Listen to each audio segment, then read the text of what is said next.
That is text file, और binary file में क्या डिफरेंस होता है। सो देखो, टेक्स्ट फाइल में हर चीज़ स्टोर होती है in the form of characters, जिसको हम स्ट्रिंग कह सकते हैं। So everything is stored in the form of characters. वो डिपेंड करता है सिस्टम में एस्काई या फिर यूनिकोड किसी भी तरीके से स्टोर्ड हो। एस्काई होता है American standard code for information interchange, जो सिर्फ इंग्लिश अल्फ़ाबेट को सपोर्ट करता है। वेराज यूनिकोड इज यूनिवर्सल कोड, जिसमें आप किसी भी लैंग्वेज के अल्फ़ाबेट्स को सपोर्ट कर सकते हो। So these are the encoded forms, जिसमें हर कैरेक्टर मेमोरी में रिप्रेजेंट होता है। क्योंकि हमें पता है कि कंप्यूटर को सिर्फ एक ही चीज़ समझ आती है, वो है जीरोज एंड वंस। तो अगर आप कैपिटल ए भी लिख रहे हो तो वो मेमोरी में कैपिटल ए की तरह स्टोर नहीं हो रहा है, उसका कुछ बाइनरी फॉर्मेट बन रहा होगा, 100 something something. So some binary format is there, although we don't have to remember that for working on computers, but internally तो ऐसे ही होता है। तो कैरेक्टर्स के केस में क्या होता है, everything is stored in the character format. Difference क्या है कि आप कुछ भी स्टोर करो, जैसे मैंने अंजलि स्टोर किया तो it will count it as कि इसमें 6 कैरेक्टर्स हैं, ठीक है। लेकिन अगर आपने कोई नंबर स्टोर किया, सो वो इसको नंबर की तरह नहीं लेगा, वो इसको भी 4 कैरेक्टर्स की तरह ट्रीट करेगा। अगर आप एक लिस्ट लेते हो, आपने ये लिस्ट लिखी ऐसे, तो it will not take it as a list, वो इसको 1 2 3 4 5 6 7 कैरेक्टर्स की तरह ट्रीट करेगा। मतलब आप कुछ भी राइट करा लो, it will be treated as a set of characters. Moreover, जो पाइथन में हमारे पास टेक्स्ट फाइल के फंक्शंस हमने किए थे, हमने किया था ना कि फाइल क्रिएट कर ली और फिर एफ डॉट राइट के थ्रू हम फाइल में कुछ भी राइट करा सकते हैं। तो जो भी आप फाइल में राइट करते हो वो स्ट्रिंग डेटा टाइप का ही होना चाहिए। अगर आप उस राइट फंक्शन में किसी और डेटा टाइप की वैल्यू को पास करोगे तो एरर आ जाएगा। वो सिर्फ स्ट्रिंग को ही राइट करता है। सेम वे, जब हम फाइल से रीड करके कुछ भी लेके आते हैं तो वो स्ट्रिंग फॉर्मेट में ही रीड होकर आता है। So that's text files. But binary files में क्या होता है कि वो एक्चुअली में डेटा को 0 1s की फॉर्म में स्टोर करता है। So the data type is maintained, integer is stored as an integer, float is stored as a float, a string is stored as a string, a list is stored as a list, a tuple is stored as a tuple, a dictionary is stored as a dictionary। तो जो data type उस value का programme में है, उसी data type से वो value आपके फाइल में भी सेव होती है। So whatever data type we have in the program, the same data type is maintained in the file, that is binary file. Text file को आप बिना पाइथन की हेल्प के नॉर्मल ओपन करोगे तो भी रीड कर पाओगे। बाइनरी फाइल को अगर आपने बिना पाइथन प्रोग्राम के डायरेक्टली ओपन किया तो जो उसमें लिखा होगा वो आपको रीडेबल फॉर्मेट में नहीं मिलेगा, क्योंकि वो बाइनरी फॉर्मेट में गिवन होगा। वो मैं आपको भी दिखाऊंगी कि किस तरह से फॉर्मेट में आता है, so you will get to know. अब टेक्स्ट फाइल्स के लिए हमें किसी एक्स्ट्रा मॉड्यूल की ज़रूरत नहीं पड़ी थी, लेकिन यहाँ पर पड़ेगी। सो यहाँ पर हमें इम्पोर्ट करना पड़ेगा एक मॉड्यूल जिसका नाम है pickle. So we have to import this module named pickle। pickle के अंदर हमारे पास मेजरली 2 मेथड्स हैं, लोड एंड डंप, जिनको हम यूज करेंगे। सो लोड यूज होता है for reading an object from a binary file, so this is use for reading, and to write into a binary file we have dump. So जब हम right करते हैं तो आप क्या करते हो, आपके पास जो भी डेटा है प्रोग्राम में उसको हम ऑब्जेक्ट की तरह ट्रीट करते हैं, दैट इज सीरियलाइज्ड। सीरियलाइज मतलब it is converted to a stream of bits. Serialisation का मतलब होता है कि आपका जो ऑब्जेक्ट है वो बिट्स की स्ट्रीम्स में कन्वर्ट हो गया और वो जाकर अब राइट होगा फाइल में, तो उसे हम पिकलिंग भी कहते हैं या सीरियलाइजेशन भी कहते हैं। और लोड के टाइम पे क्या होता है कि वही जो स्ट्रीम ऑफ बिट्स है वो वापस ऑब्जेक्ट में कन्वर्ट हो जाती है। तो जब वो वापस ऑब्जेक्ट में कन्वर्ट हो जाती है, so that is called unpickling. ठीक है, सो पिकलिंग का मतलब है object to stream of bytes और बिट्स, एंड इसमें उल्टा हो जाता है, स्ट्रीम ऑफ बाइट से वापस ऑब्जेक्ट बन जाता है, and data type is maintained as it is. So इसको हम यूज कर सकते हैं। दूसरा चेंज जो आ जाएगा वो होगा RB WB AB। आपने मोड्स पढ़े थे RWA, लेकिन अब तीनों के साथ B लग जाएगा। RB मतलब we want to read from a binary file, WB मतलब we want to write into a binary file, AB का मतलब है we want to append into a binary file. So B का मतलब है कि आप प्रोसेस जिसे कर रहे हो वो एक टेक्स्ट फाइल नहीं है, वो एक बाइनरी फाइल है। So it's not a text file, it is a binary file what I am processing over there. So it's read binary, write binary, append binary, right? So read binary मतलब file exist करती है उसमें से content को read करना चाहते हो। Right binary मतलब यू वांट कि फाइल अगर एग्जिस्ट करती भी है तो पिछला कुछ भी कंटेंट उसमें ना रहे, we should get all together a new file. Append का मतलब वही है यहाँ पे भी कि अपेंड अगर आप कर रहे हो तो आपकी फाइल पहले से एग्जिस्ट करती है और उसी के अंदर आपको और कंटेंट राइट कराना है। So if you want to write into the existing file तो we use append binary mode. So let's open Python and start making our first program of writing something into a binary file. So हम कोई भी data right कर सकते हैं. We can write a product details, we can write employee details, we can write student details, anything. आपका जो data है वो लिस्ट फॉर्म में भी हो सकता है, डिक्शनरी फॉर्म में भी हो सकता है, स्ट्रिंग फॉर्म में भी हो सकता है, एनी फॉर्म यू वांट. जिस फॉर्म में राइट करोगे उसी फॉर्म में वो वहाँ से रीड भी होगा. तो सबसे पहली चीज़ जो हम यहाँ पर लिखेंगे वो रहेगा import pickle. सो import pickle मैंने यहाँ पर लिख दिया. अब मैं यहाँ क्या करना चाहती हूँ, I want to write into a binary file. ठीक है, आपको पेपर में भी वैसे फंक्शन बनाने के लिए आता है कि फंक्शन बना के काम करो, तो हम यहाँ शुरू से ही फंक्शंस बना के काम कर रहे हैं. हमने इसका नाम दे दिया add employee. ठीक है, add employee में आप एक फाइल ओपन करना चाहते हो. फाइल का नाम आप देना चाहते हो emp.dat. इनिशियली मैं राइट मोड में फाइल ओपन करना चाहती हूँ, राइट बाइनरी. तो अगर पुराना कोई होगा इसमें डेटा तो वो इरेज हो जाएगा. Will get a total blank file जिसमें पहला रिकॉर्ड राइट होने वाला है. सो यहाँ पर आप उससे अब जो डिटेल्स लेना चाहते हो वो पूछ सकते हो. emp id is let's say integer, so I will ask enter employee id. Then I can ask for the name. Name is string, so you can ask enter name. Then salary, int input, enter salary. आपको job पूछनी है कि भाई क्या काम करता है, manager है, एग्जीक्यूटिव है, सेल्समैन है, क्या है, तो हम वो भी पूछ सकते हैं. Enter job profile. सबने ये सब पूछ लिया. अब आप इसको चाहो तो एक डिक्शनरी में स्टोर कर सकते हो, चाहो तो एक लिस्ट में स्टोर कर सकते हो. एग्जाम में आपको क्वेश्चन में बताया जाएगा कि आपको किस फॉर्म में स्टोर करना है. तो मैं अभी इसको किस फॉर्म में ले रही हूँ, लिस्ट फॉर्म में. इसमें अभी तक हमने कुछ एक्स्ट्रा नहीं यूज़ किया. ये तो आप 11 से पढ़ते आ रहे हो कि इनपुट कैसे करना है, लिस्ट कैसे बनानी है ना. सो ये तो हमने 11 से ही पढ़ा हुआ है कि इनपुट ऐसे होगा, लिस्ट ऐसे बनेगी. फाइन. सिर्फ जो एक्स्ट्रा लाइन अभी आप देख रहे हो वो है ये वाली जिसमें आपने अपनी फाइल को राइट मोड में ओपन किया है. अब हम यहाँ पर लिखेंगे pickle dot dump. pickle dot dump में पहले आपको वो डेटा लिखना है जो आप राइट कराना चाहते हो. तो डेटा किस में है, ई में. किस फाइल में राइट कराना है, एफ में. That is it. काम खत्म होने के बाद फाइल क्लोज कर देंगे. अगर आप चाहते हो एक मैसेज आ जाए, प्रिंट हो जाए that employee added, so we can just show a message. That's it. So function तो बन गया है, लेकिन ये फंक्शन ऑब्वियसली तब तक कॉल नहीं होगा जब तक, मतलब तब तक एग्जीक्यूट नहीं होगा जब तक हम उसको कॉल ना कर लें. तो हमने यहाँ से add employee नाम के फंक्शन को एक बार कॉल कर लिया. So when I call this function and I run this, तो वो मुझसे आईडी पूछ रहा है, नेम पूछ रहा है, सैलरी पूछ रहा है एंड जॉब प्रोफाइल पूछ रहा है. सो एम्प्लॉय एडेड लिखा हुआ आ गया. मैंने आपको बताया था हम क्या यूज़ कर रहे हैं, रिलेटिव पाथ. रिलेटिव पाथ में जिस जगह पर प्रोग्राम होता है उसी जगह पर आपकी फाइल क्रिएट होती है. तो emp.dat इज क्रिएटेड. जब आपने टेक्स्ट फाइल वाला वन शॉट किया था तो आपने देखा था कि जब हम इसको ओपन करते हैं तो वो टेवर इज रिटन वो हम रीड कर पाते हैं क्योंकि वो टेक्स्ट फाइल थी, है ना. अब इसके अंदर जो लिखा हुआ है, क्या आप इसको पढ़ पा रहे हैं, अंकिता के अलावा और ट्रेनी के अलावा. तो अंकिता फिर भी समझ आ रहा है, ट्रेनी समझ आ रहा है, आगे पीछे क्या है नहीं समझ आ रहा. तो जो चीज़ स्ट्रिंग थी वो तो फिर भी समझ आ रही है, पर उसके अलावा जो डेटा टाइप है वो बाइनरी में कुछ और होंगे और कैरेक्टर फॉर्म में कुछ और होंगे, इसलिए वो अलग फॉर्मेट में आ रहे हैं. तो बाइनरी फाइल्स को हम प्रेफर नहीं करते हैं ऐसे खोल के देखना, बिकॉज कोई यूज़ नहीं है. तो वो ओपन भी कहाँ से होंगी, अपने प्रोग्राम से ही. So with the help of the program only we are going to open and work on it. ठीक है. अब यहाँ पर जो हमने ऐड किया है, मैं चाहती हूँ पुराने एम्प्लॉयज़ भी रहें और भी ऐड हो जाएं, तो हम इसको अपेंड बाइनरी कर लेते हैं. और बाइनरी फाइल्स की जो एक्सटेंशन है, जैसे जब हमने txt फाइल्स, जब टेक्स्ट फाइल्स बनाई थी तो .txt ली थी, अभी क्या लिया है, .dat.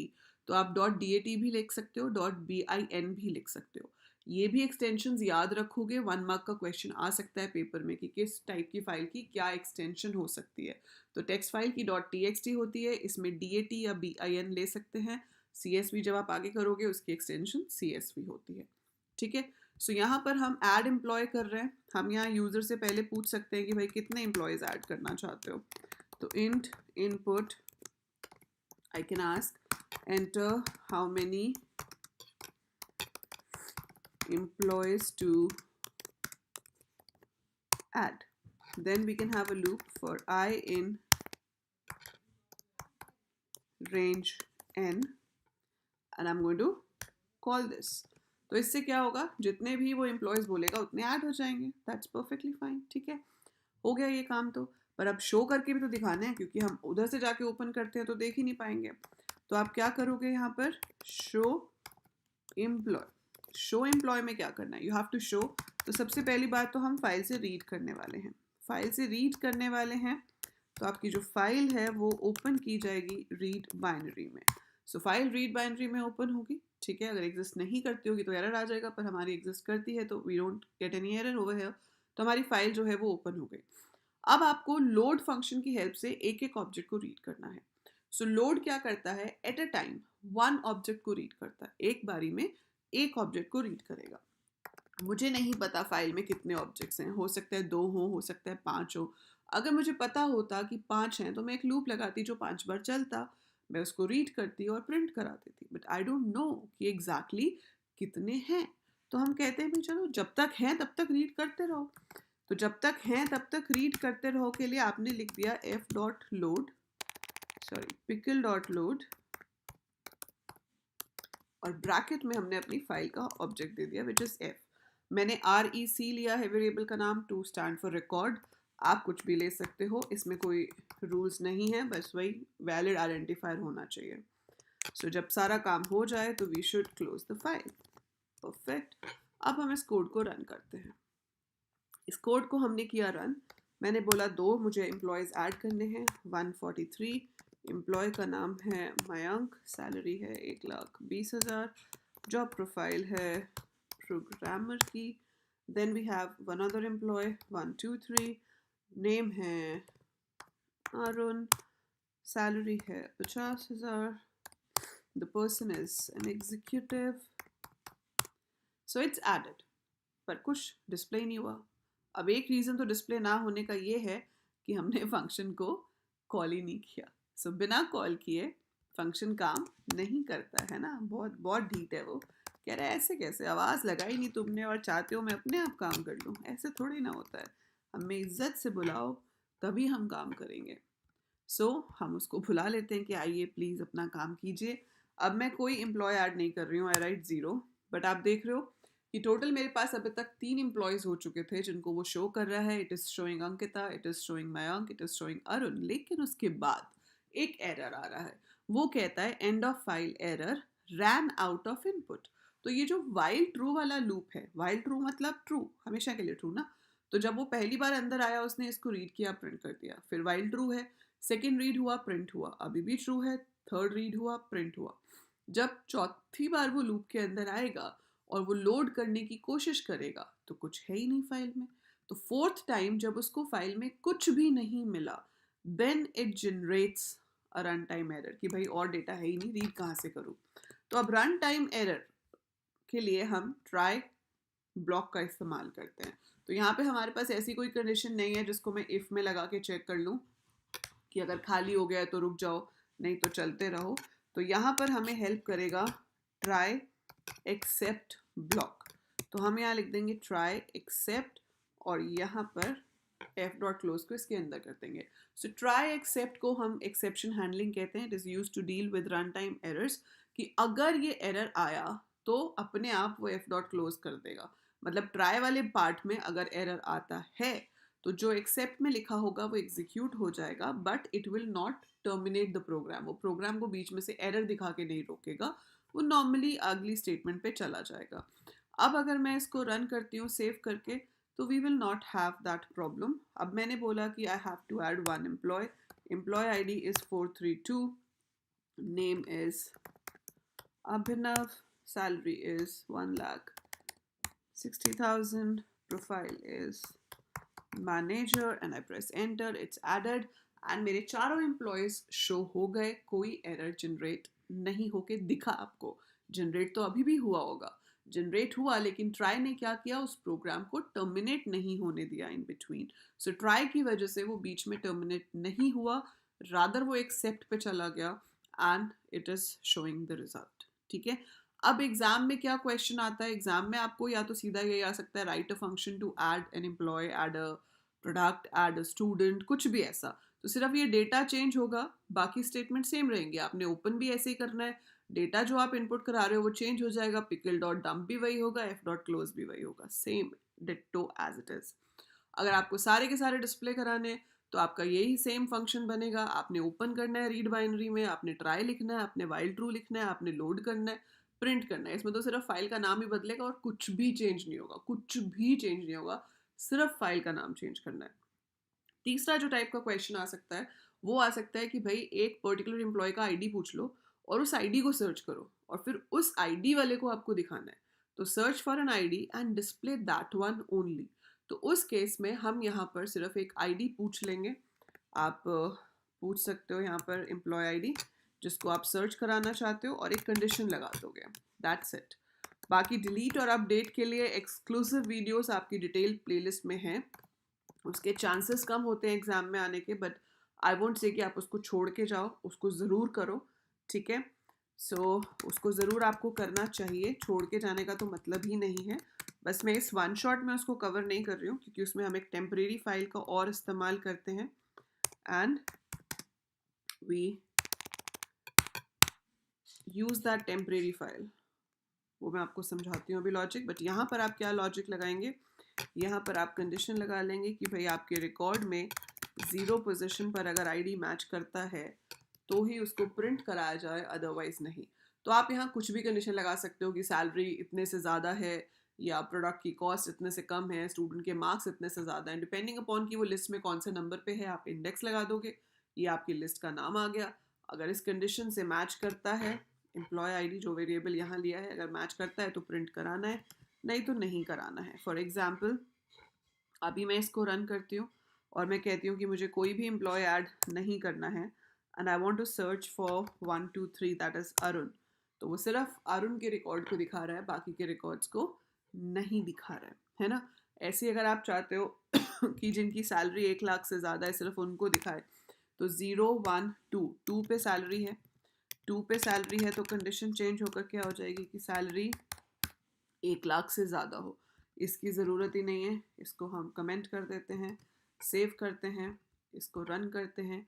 तो अब वो सिर्फ उनको दिखाएगा जिनकी सैलरी 1 लाख से ज़्यादा है. तो कंडीशन बदलेगी सिर्फ, बाकी का काम सेम रहेगा. So only the condition has to change. तो वो आपको अपना दिमाग इतना तो लगाना पड़ेगा, बाकी तो फ्री के मार्क्स हैं ये. सो उतना आपको चेक करना पड़ेगा. डिलीट और अपडेट में ये होता है कि हम ओरिजिनल फाइल में चेंजेस नहीं कर सकते, तो हम एक दूसरी फाइल बनाते हैं जिसमें हम अगर डिलीट कर रहे हैं तो जिस रिकॉर्ड को डिलीट करना है उसको छोड़ के बाकी सबको कॉपी करा देते हैं ताकि वो रिकॉर्ड रिमूव हो जाए. और अगर अपडेट कर रहे हैं तो जिस रिकॉर्ड को अपडेट करना है उसका मॉडिफाइड डेटा यूजर से लेकर फिर दूसरी फाइल में राइट करा देते हैं and then we change the name of the file. वो बेसिक कंसेप्ट है. इसको डिटेल में समझने के लिए, इसके प्रोग्राम को देखने के लिए आप जो डिटेल प्लेलिस्ट है उसमें बाइनरी फाइल वाली वीडियोस देख सकते हो. बट मैक्सिमम चांसेस हैं कि आपको यही क्वेश्चंस आएंगे जिसमें आपको राइट करना होता है, सर्च करना होता है या डिस्प्ले कराना होता है. ठीक है. और दूसरी फाइल में जब कॉपी करना होता है तो हम 2 फाइल्स खोल लेते हैं, एक रीड मोड में, एक राइट मोड में. सो एक में से पिकल डॉट लोड होगा, दूसरे में पिकल डॉट डंप होगा. So don't at all worry about this. मैं अभी बहुत सारे प्रैक्टिस क्वेश्चंस इसके अपलोड करूंगी और अभी हम सैम्पल पेपर्स भी शुरू करने वाले हैं. ठीक है. सो बिल्कुल भी घबराने की ज़रूरत नहीं है, इतनी प्रैक्टिस हो जाएगी कि आपका ये किसी भी हाल में गलत नहीं होगा बोर्ड एग्जाम में. So just believe in me, believe in your self और वीडियोज़ को रिलीजियसली फॉलो करते जाओ. जो मैं पढ़ा रही हूँ उसको ढंग से पढ़ते जाओ and you will definitely get the best marks in computer science, right? So that is it for this video. This is about how do we work on binary files. अगली क्लास में करेंगे CSV फाइल्स को कैसे operate करना है, how do we perform operations on that. तब तक आप इसको प्रैक्टिस करके देखो, लिखने की प्रैक्टिस करो, कंप्यूटर पे तो एरर आएगा, पता चल ही जाता है, बट लिखने की प्रैक्टिस करो, क्योंकि अब आपको एग्जाम में लिखना है, और अगर अभी प्रैक्टिकल एग्जाम है तो रन करने की भी कोशिश कर सकते हो. So that is it for today, and I will see you in the next video. Till then take very good care of yourself. जाने से पहले लाइक ज़रूर कर दीजिए, शेयर कर दीजिए as much as you can, subscribe the channel, ask your friends to subscribe, ask your juniors to subscribe, and by the time I upload more, keep watching, keep learning.